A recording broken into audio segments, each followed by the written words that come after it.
เร็วมันจะออกแล้ว ดูหน้าคนปวดขี้นะครับ อาจารย์ อันนี้ขี้เชียงเนี่ยไม่ได้ไปเลย ฮะ เชียงเนี่ยหลังบ้าน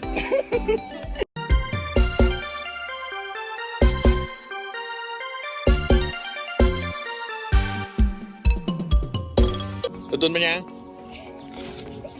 ดูตุนเป็นยัง ไปพ้นคิวจะมันไปเร็วมันจะออกแล้วเร็วพ้นไปมันจะออกแล้วจะออกแล้ว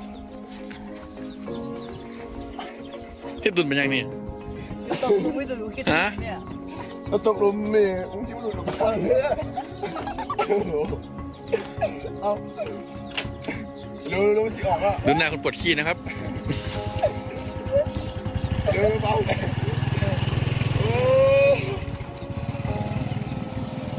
นกวนกันไปหาขวดมันโอ้หลายอย่างเลยโอ้เข้าบ้านทันมั้ยเนาะ เฮ้ยตกหลุม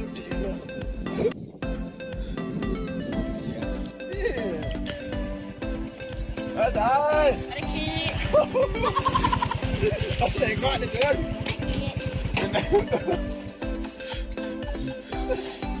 เป็นไงเงี้ยบ้างสบายปะ เชียงเนี่ยไม่ได้ไปเลย ฮะ เชียงเนี่ยหลังบ้าน ยังมอไซค์ปะ เชียงขี้ ดีกว่า